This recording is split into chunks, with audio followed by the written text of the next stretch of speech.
रविराज साबळे हा व्यक्तीवर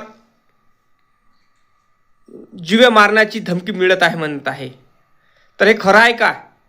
फक्त उगाच सोशल मीडियावर प्रचंड बॉम्ब फुटत आहे. जाऊन विचारला का त्याला? अहो, तुम्हाला बेवकूफ बनवत असाल तो तर? अरे तो प्रसिद्धी पाहण्यासाठी काही पण करतो. चुती आहे का तुम्ही? देवेंद्र फडणवीसचा आणि हा रविराज साबळेचा काही घेणं देणं नाही. देवेंद्र फडणवीस मुख्यमंत्री आहे महाराष्ट्राचा. मुख्यमंत्री हा काय सर्वसाधारण व्यक्ती. हा पैशासाठी काही पण काही करतो. अगोदर बच्चू कडूंना ट्रोल केला होता याने, कळलं काय? आणि याच्या घरी नोटिसा येऊन राहिल्या ना, ह्या नोटिसा कायच्या सांगतो तुम्हाला. HPV वॅक्सिन याच्याबद्दल त्याने व्हिडिओ बनवला होता. हा काय कोणता वैज्ञानिक आहे काय? हा काही डॉक्टर आहे काय? यानं कुठली तरी प्रशिक्षण घेतलाय काय? आरोग्य विभागाकडून गेले नोटिसा येऊन राहिल्या की तू बा अशा पद्धतीचा व्हिडिओ बनवू नको, कारण जनतेला गुमराह करू नको. हे लस एक याच्यासाठी आहे, कॅन्सर रोखण्यासाठी. महिलेला कॅन्सर होतो तो त्याचा रोखण्यासाठी आहे. अशा पद्धतीचा व्हिडिओ यानं सांगितलं का HPV वॅक्सिन घेऊ नका. तर त्यांचे इकडून नोटिसा येऊन राहिल्या.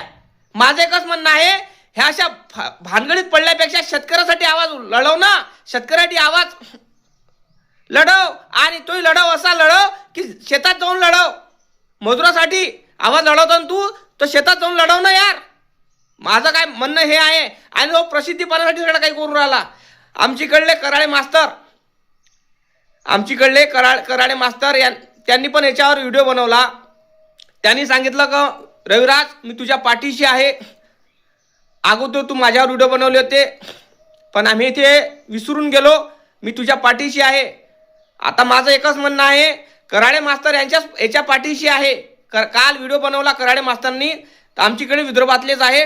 तर मलाही बरं वाटलं. मी 2-3 व्हिडिओ बनवले. जेव्हा मी याच्याबद्दल थोडीशी माहिती काढली तेव्हा मला समजलं हा प्रसिद्धीपणासाठी काही पण करतो. याला आरोग्य विभागाकडून लेटर आले. मुख्यमंत्र्याचा आणि याचा रविराजचा काही घेणं देणं नाही भाऊ. काही घेणं देणं नाही. महाराष्ट्रातला मुख्यमंत्री आहे भाऊ. हा काय चिठी आहे, मुख्यमंत्रीच्या सामने चिठी आहे. विचार करा, याचा विचार केला का तुम्ही? आणि आपण सगळे म्हणून राहिलो रविराज साबळे आगे बोलो, हम तुम्हारे पाठीशी आहे. अरे भाऊ, गरज आपल्याला आहे, त्याला नाही आहे. तो पैसे कमवून राहिला. आपला दोन टायमाचं जेवण आपलं मुश्किल आहे. आपण मजूर आहोत, शेतकरी आहोत. हा शेतकऱ्यासारखा पोशाख आगायचा, शेतकऱ्यासारखा बाणा आहे काय? हा 10 बाय 12च्या रूममध्ये मस्त व्हिडिओ काढतो, ACच्या रूममध्ये व्हिडिओ काढतो.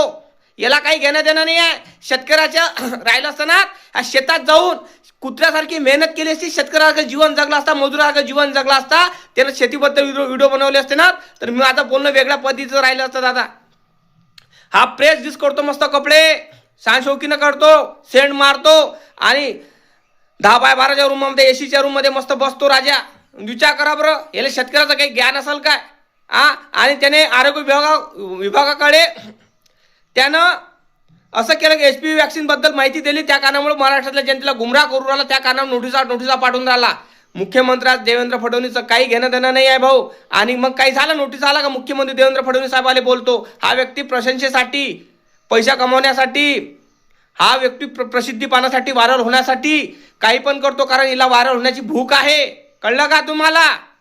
लाईक करा, चॅनलला सबस्क्राईब करा, फेसबुकवर बघा, फॉलो करायला विसरू नका. खरं बोलून राहिलो असेल तर कमेंट करून सांगा.